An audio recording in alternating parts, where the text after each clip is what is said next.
में पूरे देश ने प्रधानमंत्री मोदी जी के नेतृत्व में जो सफलताएं अर्जित की हैं वह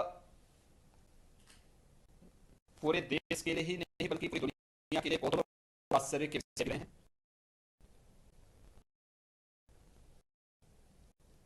कोरोना प्रबंधन में उत्तर प्रदेश ने देश की उस पूरी गाइडलाइन का पालन किया जो समय समय पर प्रधानमंत्री जी ने मुख्यमंत्रियों के साथ में संवाद बना करके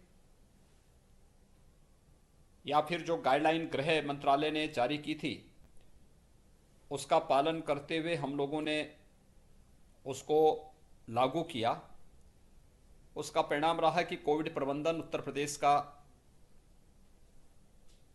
हर एक क्षेत्र में सराहा गया और डब्ल्यूएचओ ने भी उत्तर प्रदेश के कोविड प्रबंधन की सराहना की। जहां तक उत्तर प्रदेश की बात है तो पिछले 4 वर्ष के दौरान उत्तर प्रदेश के अंदर व्यापक परिवर्तन देखने को मिले हैं और हर एक सेक्टर में चेंज हुए हैं। आप याद करिए 2015-16 में उत्तर प्रदेश की अर्थव्यवस्था देश की 6वें नंबर की अर्थव्यवस्था मानी जाती थी और मुझे प्रसन्नता है कि आज उत्तर प्रदेश की अर्थव्यवस्था देश की दूसरी अर्थव्यवस्था है। ये अर्थव्यवस्था के क्षेत्र में उत्तर प्रदेश की ये छलांग अचानक नहीं है और इसके लिए अचानक हम लोगों ने कोई एक कार्यक्रम चलाया हो ये भी नहीं इसका कारण है। हमने मार्च 2017 में आने के बाद से लेकर के लगातार एक प्रयास प्रारंभ किया कि उन क्षेत्रों को हम चिन्हित करेंगे जो उत्तर प्रदेश की आय में वृद्धि कर सके, उत्तर प्रदेश की अर्थव्यवस्था में जो एक नया आयाम स्थापित कर सकें और इस दिशा में जो प्रयास प्रारंभ हुए इसके बहुत अच्छे परिणाम सामने आए हैं। खास तौर पर हम लोगों ने कुछ सेक्टर चिन्हित किए। एक, देश के अंदर उत्तर प्रदेश अपनी समृद्ध और उर्वरा भूमि के लिए जाना जाता है। हमारे पास पर्याप्त जल संसाधन है तो हम लोगों ने किसानों को ध्यान में रख करके उस सेक्टर को फोकस किया। इसके साथ ही एमएसएमई सेक्टर को हम लोगों ने टच किया था। एमएसएमई सेक्टर कम पूंजी में ज्यादा रोजगार का भी है और इसके लिए हम लोगों ने वन डिस्ट्रिक्ट वन प्रोडक्ट की अपनी एक अभिनव योजना भी 2018 में प्रारंभ की। ये दो जो सेक्टर थे इसमें कार्य करने के बाद उत्तर प्रदेश की जो छवि थी, अगर आप देखते होंगे कि उत्तर प्रदेश के अंदर उत्तर प्रदेश के बारे में धारणाएं थी कि वहां पर नौकरशाही कोई कार्य करना नहीं देना चाहती है, कानून व्यवस्था की स्थिति बहुत खराब है, वहां पे लगातार दंगे होते हैं।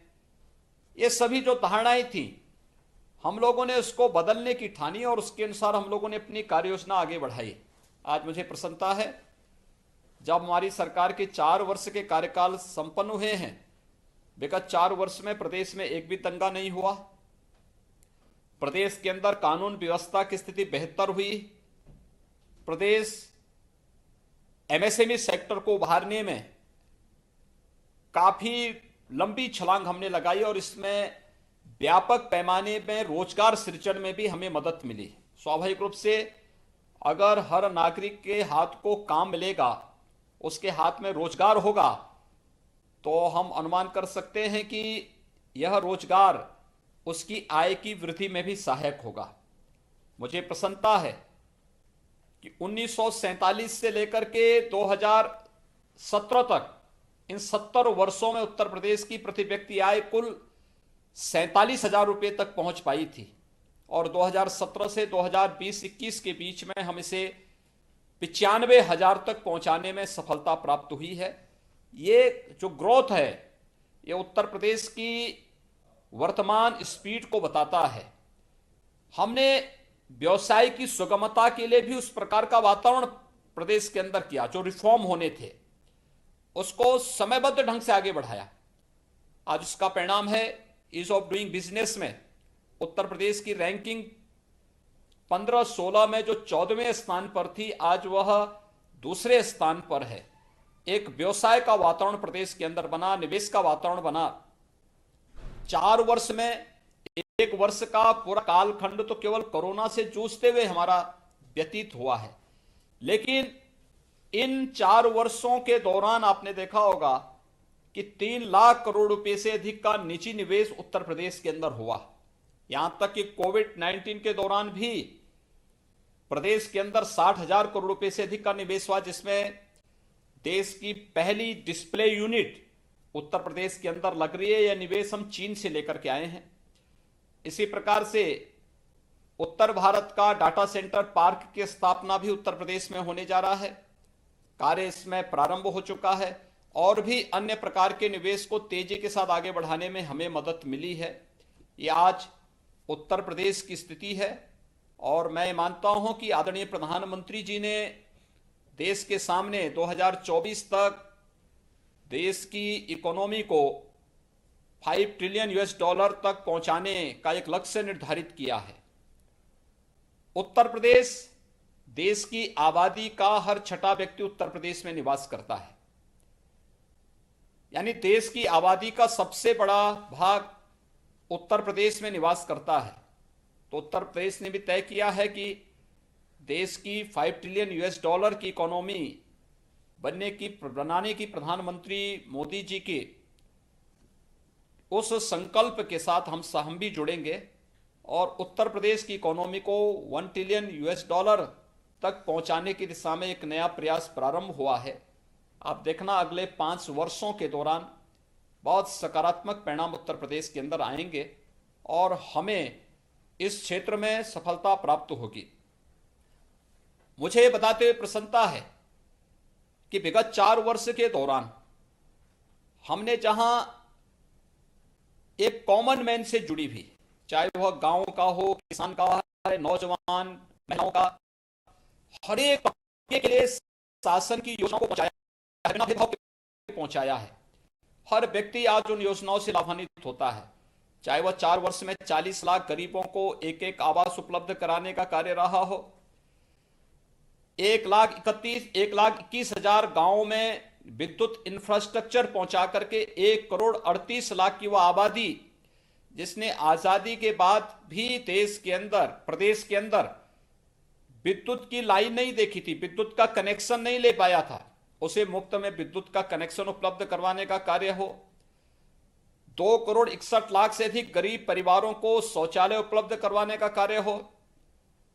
One nation one ration card के प्रधानमंत्री मोदी जी के संकल्प के साथ जुड़ करके उत्तर प्रदेश के सभी राशन कार्ड धारकों को हम नेशनल पोर्टेबिलिटी के साथ जोड़ने का कार्य रहा हो, या फिर प्रदेश के अंदर आयुष्मान भारत की योजना को सफलतापूर्वक लागू करने का कार्य रहा हो। ये सभी कार्य या प्रधानमंत्री किसान सम्मान निधि का लाभ प्रदेश के सभी किसानों तक उपलब्ध कराने का कार्य, ये सभी हम लोग सफलतापूर्वक लागू किए ही, लेकिन साथ साथ इंफ्रास्ट्रक्चर डेवलपमेंट का कार्य भी बेहतर तरीके से यहां पर आगे बढ़ाया गया है। आज प्रदेश की सभी इंटरस्टेट कनेक्टिविटी को 4 लेन के साथ जोड़ने, प्रदेश के अंदर हर जिला मुख्यालय को 4 लेन के साथ जोड़ने के साथ ही 5 नए एक्सप्रेसवे के साथ उत्तर प्रदेश अपनी रोड कनेक्टिविटी को बहुत बेहतर कर रहा है। पूर्वांचल एक्सप्रेसवे मध्य, यानी इस वर्ष के मुझे लगता है कि प्रथम तिहाई में ही हम लोग इसको पूरा कर लेंगे, जो नया वित्तीय वर्ष हमारा प्रारंभ आएगा होने जा रहा है। बुंदेलखंड एक्सप्रेसवे इस वर्ष के अंत तक हम लोग इसे कंप्लीट कर लेंगे। इसी प्रकार से गंगा एक्सप्रेसवे, जो देश का लगभग सबसे बड़ा, मैं उसको एक्सप्रेसवे के रूप में मान सकता हूं, जो मेरठ से प्रयागराज तक हम लोगों ने प्रस्तावित किया है, इस पे लैंड एक्विजिशन की कार्रवाई वर्तमान में चल रही है।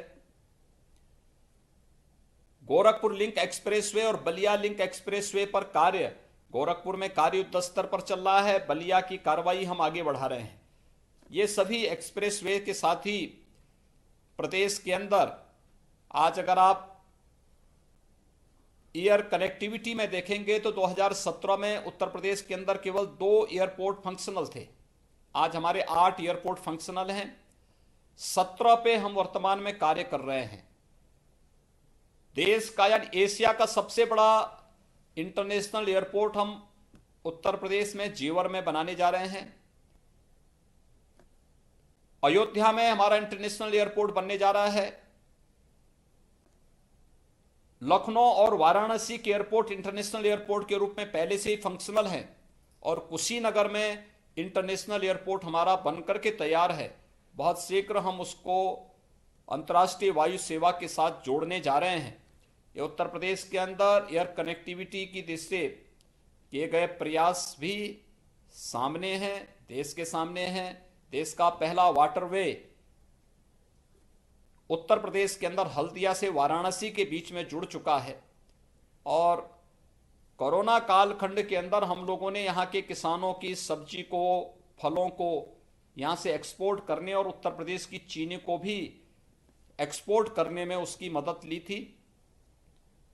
बहुत अन्य कार्यक्रम प्रदेश के अंदर इसी प्रकार से चल रहे हैं जो उत्तर प्रदेश की अर्थव्यवस्था को एक नई मजबूती प्रदान कर रहे हैं और मुझे विश्वास है कि हम आदरणीय प्रधानमंत्री जी के $5 ट्रिलियन की इकोनॉमी बनाने के संकल्प के साथ जुड़ करके उत्तर प्रदेश को 1 ट्रिलियन इकोनॉमी की एक बड़ी अर्थव्यवस्था के रूप में स्थापित करने में हम लोग सफल होंगे।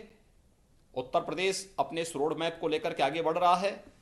मैं टाइम्स नेटवर्क को इंडिया इकोनॉमिक कॉन्क्लेव के आयोजन के लिए बधाई देता हूं और विश्वास करता हूं कि आपने इस कोरोना कालखंड में ये साहस दिखाया है कि देश की अर्थव्यवस्था के बारे में खासतौर पर प्रधानमंत्री जी ने जो 2 मंत्र हम लोगों को उस समय दिए थे, एक आपदा को अवसर में कैसे बदलना है, दूसरा आत्मनिर्भर भारत का। मुझे विश्वास है कि कोरोना कालखंड में जब देश के अंदर कई राज्यों में एक बार फिर से कोविड का ये जो सेकंड स्ट्रेन देखने को मिल रहा है, इसमें टाइम्स नेटवर्क ने यह इंडिया इकोनॉमिक कॉन्क्लेव का आयोजन करके अर्थव्यवस्था के बारे में जानकारी लेने और उत्तर प्रदेश के बारे में भी मुझे अपनी बात को रखने का अवसर दिया है। मैं इसके लिए टाइम्स नेटवर्क को हृदय से धन्यवाद देता हूं और विश्वास व्यक्त करता हूं कि आपका ये कॉन्क्लेव अपने लक्ष्यों को प्राप्त करेगा। बहुत बहुत धन्यवाद।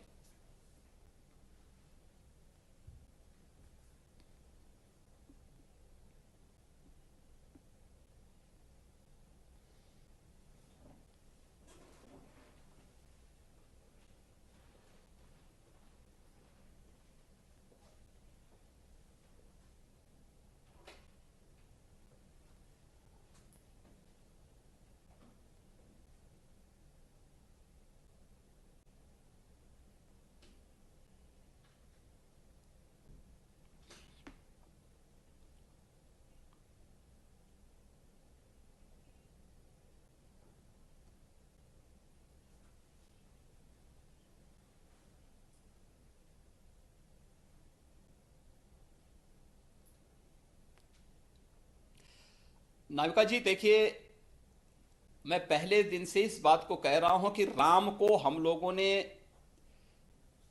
आस्था के साथ ही नहीं जोड़ा है। मर्यादा पुरुषोत्तम भगवान श्री राम हमारी आस्था के प्रतीक तो हैं ही। भारत के प्रत्येक नागरिक ने राम को अपनी रोटी के साथ भी जोड़ा है।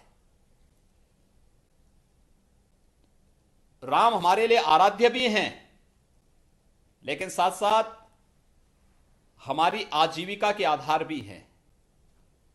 तो कैसे कह सकते हैं कि हम अर्थव्यवस्था के बारे में कुछ नहीं कर पा रहे हैं? मैंने कहा ना कि 70 वर्ष लगे, 70 वर्षों में कौन लोग थे जो देश के अंदर, प्रदेश के अंदर राज कर रहे थे। और उत्तर प्रदेश की प्रति व्यक्ति आय कुल 47,000 इन 70 वर्षों में हुई थी। और पिछले 4 वर्ष के दौरान हम इसको बढ़ा करके 95,000 तक करने में हमें सफलता प्राप्त हुई। प्रदेश के अंदर हमने ईज ऑफ डूइंग बिजनेस के लिए, और केवल ईज ऑफ डूइंग बिजनेस के लिए ही नहीं, यानी केवल व्यवसाय की सुगमता के लिए ही कार्य नहीं किया है, हमने तो ईज ऑफ लिविंग पर भी ध्यान दिया है। ईज ऑफ लिविंग ठीक होगा तो स्वाभाविक रूप से वह प्रति व्यक्ति आय में भी वृद्धि करेगा और ईज ऑफ डूइंग बिजनेस में भी मदद करेगा। और प्रधानमंत्री मोदी जी के विजन को उत्तर प्रदेश ने मजबूती के साथ धरातल पर उतारा है, और उसके परिणाम आज उत्तर प्रदेश के अंदर देखने को मिले हैं। ये तो हर व्यक्ति देख सकता है कि बिजनेस रिफॉर्म प्लान जो भारत सरकार था उसमें उत्तर प्रदेश ने जो छलांग लगाई है, ये कोई सामान्य छलांग नहीं है कि 15-16 में 14वें नंबर पर हम थे, आज दूसरे नंबर पर हैं। इधर जो रिफॉर्म नए हो रहे हैं, इस रिफॉर्म के भी और अच्छे बेहतर परिणाम सामने आएंगे।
देखिए, उत्तर प्रदेश ने इन कोरोना कालखंड में,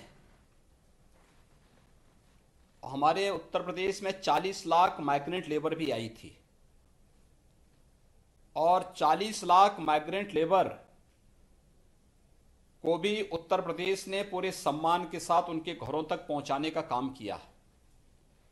लेकिन अगर आप देखेंगे 2016-17 में उत्तर प्रदेश में अनएम्प्लॉयमेंट का रेट 17.5 था, और 2021 में उत्तर प्रदेश में यह रेट 4.1 है। मैंने आपको जो पहले कहा कि हमने जो हमारे फोकस सेक्टर थे, जहां पर हम लोग अधिक से अधिक लोगों को रोजगार और नौकरी के साथ जोड़ सकते थे, उस पर विशेष ध्यान दिया। और सौभाग्य से उत्तर प्रदेश में उस प्रकार की संभावनाएं थी। खासतौर पर जो हमारी संभावनाएं थी उसमें एक, हमारे पास देश का सबसे उर्वरा लैंड हमारे पास है, दूसरा सबसे बेहतर जल संसाधन भी हमारे पास मौजूद है। तो हमने कृषि सेक्टर को पहले फोकस किया। किसानों की आमदनी को प्रधानमंत्री मोदी जी के संकल्प के अनुसार दुगना करने के लक्ष्य के साथ हमने कार्य प्रारंभ किया। चैलेंज था हमारे सामने, वर्षों से लंबित सिंचाई की परियोजनाओं को समयबद्ध ढंग से आगे बढ़ाने का काम किया। और मुझे बताते हुए प्रसन्नता है कि 11 प्रोजेक्ट जो दशकों से लंबित पड़े हुए थे सिंचाई की, उनको हमने पूरा किया। 9 इस वित्तीय वर्ष में हमारे प्रारंभ होने जा रहे हैं, यानी 20 लाख हेक्टेयर लैंड को अतिरिक्त सिंचाई की सुविधा हम इसके माध्यम से देने जा रहे हैं।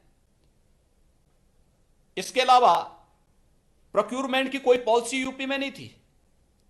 एमएसपी घोषित करने से काम नहीं चलेगा जब तक हम उसको प्रोक्यूर नहीं करेंगे। आप देखें कि जैसी प्रोक्यूरमेंट की पॉलिसी हम लेकर के आए, हमने अपने क्रय केंद्र स्थापित करना प्रारंभ किए। आज हर एक व्यक्ति, हर किसान अपनी उपज को लेकर के क्रय केंद्र में जाता, उसको एमएसपी मिल जाता है।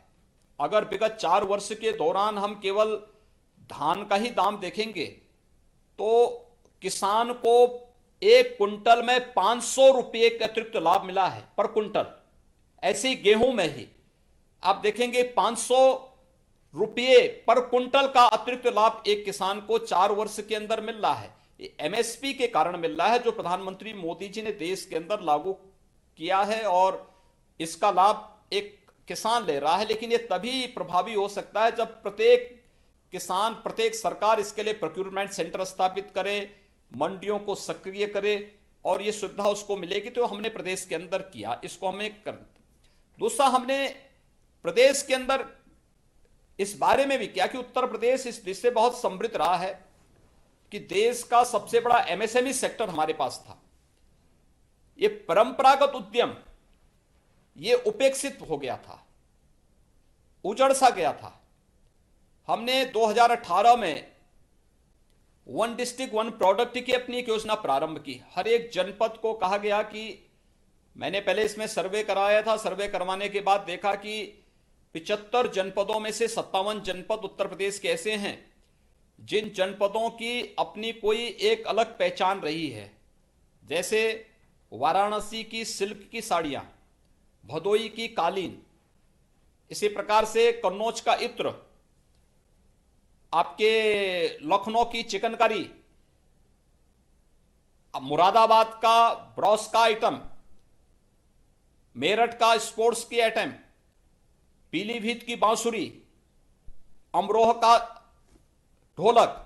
यानी ये हर जनपद, 57 जनपद हमारे ऐसे थे जिन जनपदों की अपनी स्पेसिफिक प्रोडक्ट थी, लेकिन इसके सामने पहचान का संकट था। हमने उनको चिन्हित किया, शेष अन्य जनपदों की मैपिंग करानी प्रारंभ की, और जब उसकी मैपिंग कराई तो उस मैपिंग के बाद हम लोग इस बारे में थे कि यहां पर भी कुछ ना कुछ संभावनाएं हैं। जैसे गोरखपुर का टेराकोटा, अब गोरखपुर के टेराकोटा के साथ जब हम लोगों ने इस कार्य को प्रारंभ किया तो पहले लोग मुझ पे हंसते थे कि आप टेराकोटा को ही गोरखपुर के प्रोडक्ट के रूप में रखें, इसकी क्या संभावनाएं हैं। मैंने कहा आप देखना, अभी इसको आप देख रहे होंगे कि टेराकोटा में हम लोगों ने माटी कला बोर्ड बनाया पूरे प्रदेश के अंदर। प्लास्टिक बैन होने के बाद जब मिट्टी के बर्तन की डिमांड बढ़ी, और इस बार आपने देखा होगा कोविड-19 के दौरान, पहले दीपावली के अवसर पर लक्ष्मी गणेश की मूर्तियां भी चीन से आ रही थी। इस बार गोरखपुर का टेराकोटा इसमें हावी हुआ। हमने उसको तकनीक दी, हमने उसको इलेक्ट्रिक और सोलर चाक उपलब्ध कराए। आज उसने उत्पादन करना शुरू किया। आज उसका परिणाम है कि उन्होंने बहुत अच्छे ढंग से मुनाफा भी कमा रहे हैं और उनको कार्य भी मिलना प्रारंभ हुआ। पूरे प्रदेश के अंदर हम उन लोगों को इस प्रकार की हम लोगों ने जगह उपलब्ध कराई। तो इस फील्ड में बहुत सारे लोगों को रोजगार मिला, नौकरियां मिली, उन संभावनाओं को हमने आगे बढ़ाया। इसका परिणाम था कि अनएम्प्लॉयमेंट उत्तर प्रदेश के अंदर नियंत्रित हुआ, और जो रेट 2016-17 में 17.5 था, आज वो 4.1 पर रह गया है। हमारी जो आगे की कार्रवाई चल रही है, इस कार्रवाई में मेरा अनुमान है कि हम लोग इसको भी पूरी तरह नियंत्रण करने में सफल होंगे। इस दौरान हमने अकेले सरकारी सेक्टर में, सरकारी क्षेत्र में, यानी केवल government job 4 lakh government job उपलब्ध करवाई है। निजी निवेश जो प्रदेश के अंदर ईज ऑफ डूइंग बिजनेस के माध्यम से निजी निवेश हुआ है, बेहतर कानून व्यवस्था के कारण जो प्रदेश के अंदर निवेश हुआ है, इस निवेश के कारण 35 लाख नौजवानों को नौकरी मिली है। और एमएसएमई सेक्टर को जो सरकार ने ध्यान दिया है, तो 1.5 करोड़ से अधिक लोग इसके साथ सीधे सीधे जुड़े हैं जिन्हें नौकरी और रोजगार मिला है। और स्वतः रोजगार के लिए भी जिन लोगों को प्रेरित किया गया, एक काफी बड़ी संख्या ये है। तो उस पर हम लोगों ने प्रदेश के अंदर बेहतर काम किया है और उसके बेहतर परिणाम भी सामने आए हैं।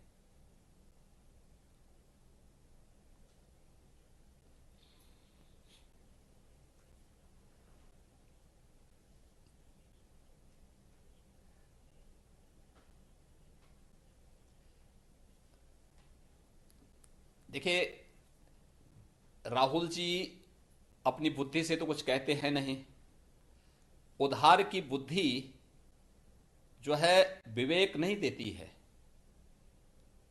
और दूसरा एक बात हमें ध्यान में रखना होगा कि नकल अकल नहीं दे सकती है।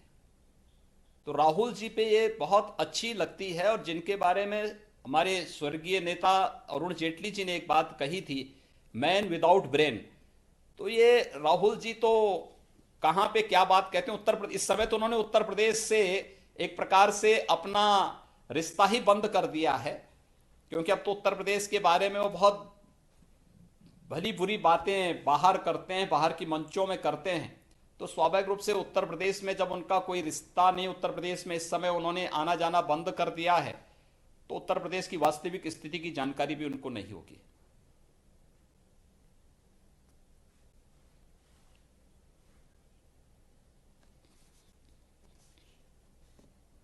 अब ये तो भाई उनके जो है, उनको पढ़ाने वाले जो लोग हैं, जो उन्हें भारत के बाहर जब भी भारत पे कोई आपदा आती है तो उनको उस समय भारत की जनता नजर नहीं आती है, तब उनको इटली में नानी याद आती है।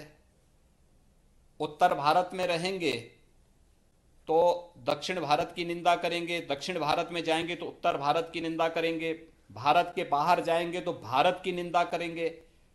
जब प्रवृत्ति ऐसी होती है तो व्यक्ति की विश्वसनीयता संकट में होती है। और मुझे लगता है कि कांग्रेस के सौभाग्य से राहुल गांधी जी इस प्रकार के एक नमूने बन चुके हैं कि जो स्वयं कांग्रेस के पतन का कारण बन रहे हैं।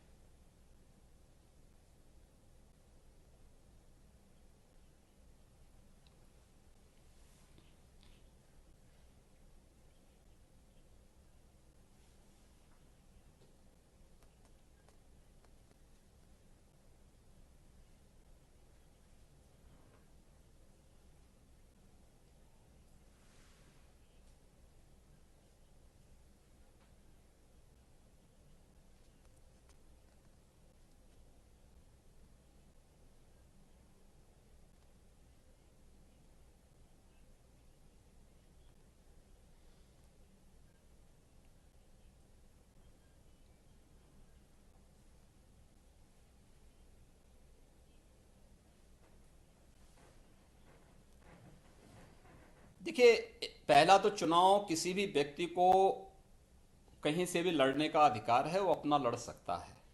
और मुझे लगता है कि राहुल जी को भी उन्होंने अमेठी में जब उनका कोई संवाद नहीं था तो अमेठी की जनता ने उन्हें ठुकराया, केरल की जनता ने, वायनाड की जनता ने उन्हें वहां से समर्थन देकर संसद में भेजा।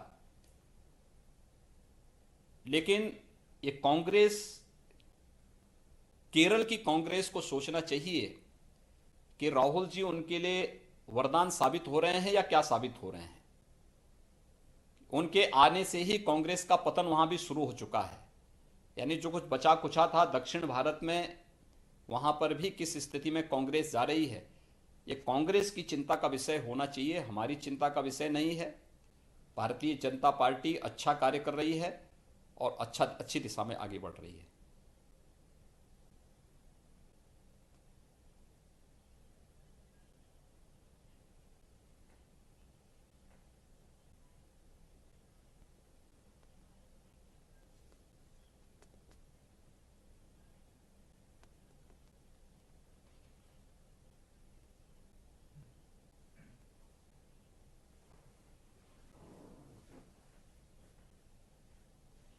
देखिए, ये हमारी सबसे बड़ी वैचारिक विजय है। वैचारिक विजय इस बात को लेकर के कि जो लोग पहले मंदिर जाना, पूजा करना, किसी हिंदू पर्व और त्योहार को मनाने को सांप्रदायिकता के प्रतीक के रूप में प्रस्तुत करते थे, आज वे लोग बहुत गौरव के साथ, इलेक्शन के बहाने ही सही, लेकिन आज वे मंदिर जाना प्रारंभ कर दिए हैं। तो ये हम इसको अपनी वैचारिक विजय मानते हैं। और जब वैचारिक विजय एक बार होती है तो वह वास्तविक विजय की ओर भी लेकर के जाती है। बंगाल के अंदर बहुत सारे क्षेत्रों में मुझे जाने का अवसर प्राप्त हुआ है और मैं देख सकता हूं वहां पर, वहां का यूथ हो, वहां की बहन बेटियां हो, वहां का बिजनेसमैन हो, वहां का किसान हो, हर एक तबका परिवर्तन चाहता है। प्रधानमंत्री मोदी जी के विजन के अनुरूप बंगाल के विकास को आगे बढ़ाने का पक्षधर है, और बंगाल में बीजेपी आएगी, इसमें कोई संदेह नहीं होना चाहिए।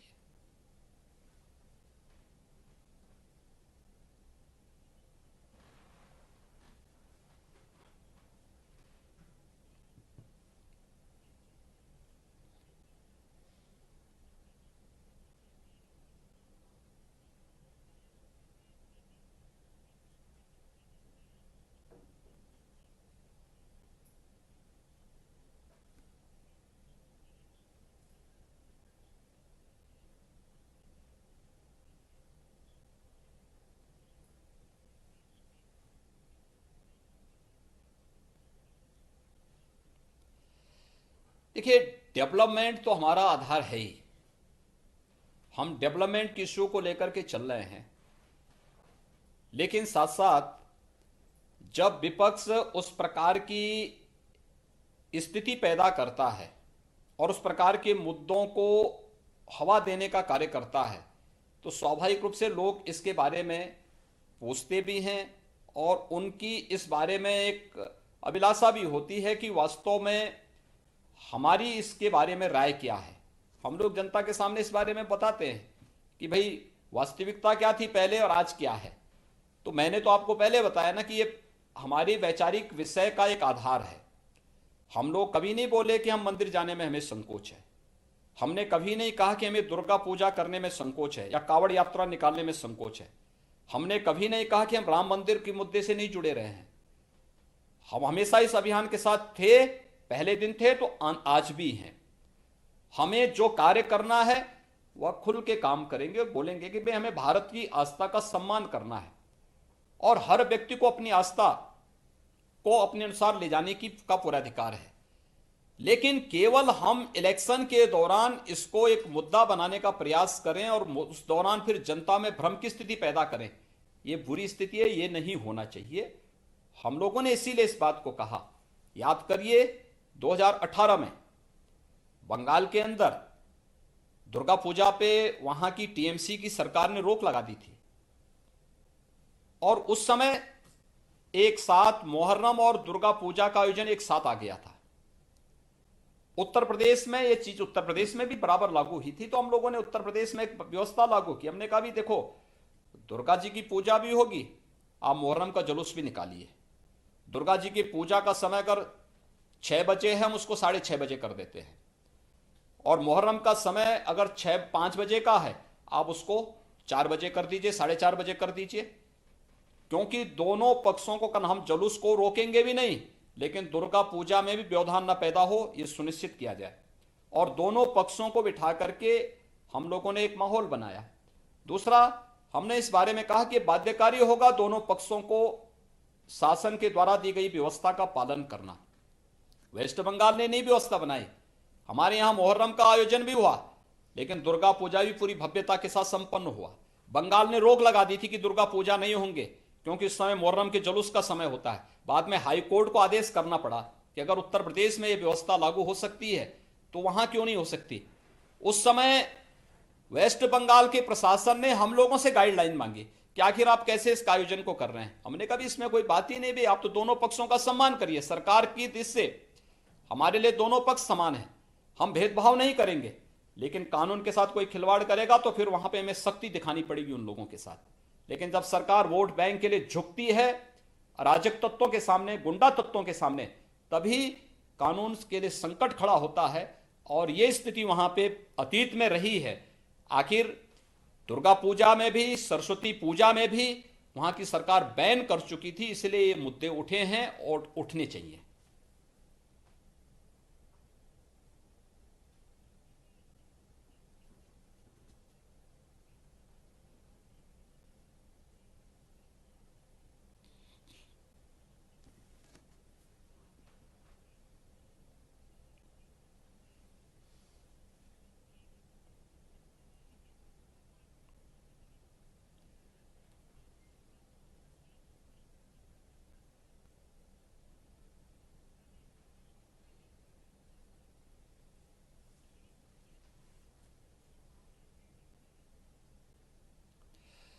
देखिए, ये शासन के संज्ञान में जैसे ये बात आई थी, हम लोगों ने तत्काल रेलवे से इसकी रिपोर्ट ली थी।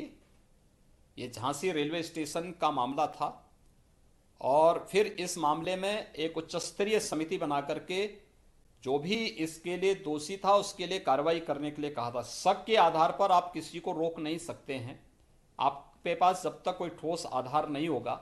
और इसीलिए इस मामले में त्वरित कार्रवाई करते हुए, देखिए, 4 नन थी, उसमें 2 लोग अपने परंपरागत परिधान में थीं, 2 लोग सामान्य उसमें थी। तो उसी के आधार पर एक व्यक्ति ने शिकायत की थी, तो आरपीएफ ने उन्हें ले जाकर के वहां पे रेलवे स्टेशन के थाने में, रेलवे स्टेशन का जो जीआरपी का थाना होता है वहां पे ले जाकर पूछताछ शुरू की थी। लेकिन जैसे ही ये शासन के संज्ञान में आया, तत्काल आईजी रेलवे ने इसका संज्ञान लेकर के उनको कहा कि नहीं भाई, इस प्रकार के आप नहीं कर सकते हैं और आप इसको तत्काल वो करिए। तो वह आने के साथ ही, लेकिन उसके बाद भी शासन के संज्ञान में जैसे बात आई थी, शासन ने तत्काल इस बारे में एक कमेटी बना करके इसकी पूरी इंक्वायरी कर रही है कि कौन लोग थे कि जो इस प्रकार से इस प्रकार की स्थिति पैदा करने का प्रयास कर रहे थे। और मुझे लगता है कि किसी को भी अव्यवस्था और अराजकता फैलाने की छूट नहीं दी जा सकती है, वो कोई भी हो।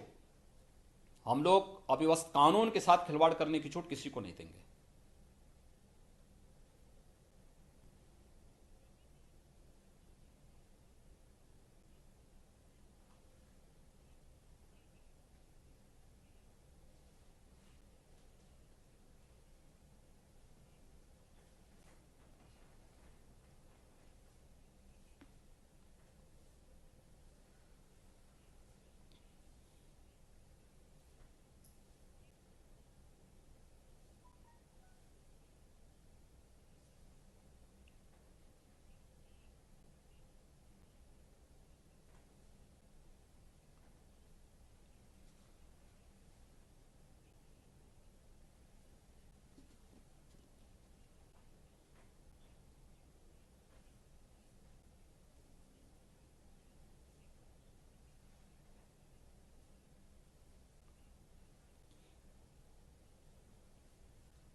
देखिए, जब भी बिना मूल्यों, बिना सिद्धांतों और बिना आदर्शों का कोई गठबंधन बनता है,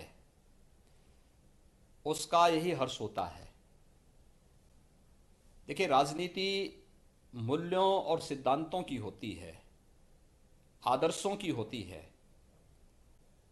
केवल सत्ता प्राप्त करना भर मात्र नहीं होता है उद्देश्य। दुर्भाग्य है, महाराष्ट्र के अंदर कहीं भी इन लोगों में कोई सैद्धांतिक रूप से कोई साम्यता नहीं है। तो स्वाभाविक रूप से वहां पर इस प्रकार के भ्रष्ट तत्व तो पनपेंगे ही पनपेंगे, जहां पे इन प्रकार ने सत्ता प्राप्त करना ही उद्देश्य हो जाए, तो उसके बाद तो फिर सत्ता का दुरुपयोग अपने व्यक्तिगत स्वार्थों के लिए करने में उनको संकोच कैसा? क्योंकि उनके सामने कोई पवित्र उद्देश्य तो कोई है ही नहीं। और जो चीजें महाराष्ट्र के अंदर से सुनने को मिली हैं, वो तो बहुत, यानी मुझे लगता है कि बहुत धक्का देने वाली स्थिति है, बहुत शॉकिंग है। किस प्रकार की स्थिति है? आप एक देश के सबसे बड़े उद्योगपति के घर के सामने किस प्रकार की वारदात को अंजाम दे रहे हैं, कैसे एक घटनाएं एक एक कड़ी जुड़ती हुई दिखाई दे रही है, और सत्ता की संलिप्तता किस रूप में उसके साथ जुड़ती हुई दिखाई दे रही है। ये बहुत दुर्भाग्यपूर्ण, बहुत शर्मनाक है। मुझे लगता है कि इसकी कोई कल्पना भी नहीं कर सकता है। और उच्च स्तरीय जांच इस प्रकार के मामलों की हो भी रही है और होनी भी चाहिए, जिससे दूध का दूध और पानी का पानी जनता के सामने आना चाहिए। अन्यथा पूरी राजनीतिक बिरादरी विश्वसनीयता के संकट से गुजरेगी, और जो कुछ निहित स्वार्थी तत्व इस प्रकार के, यानी राजनीति में आकर के पूरी राजनीतिक बिरादरी को बदनाम करने का कुत्सित प्रयास कर रहे हैं ना, उन्हें एक्सपोज किया जाना चाहिए।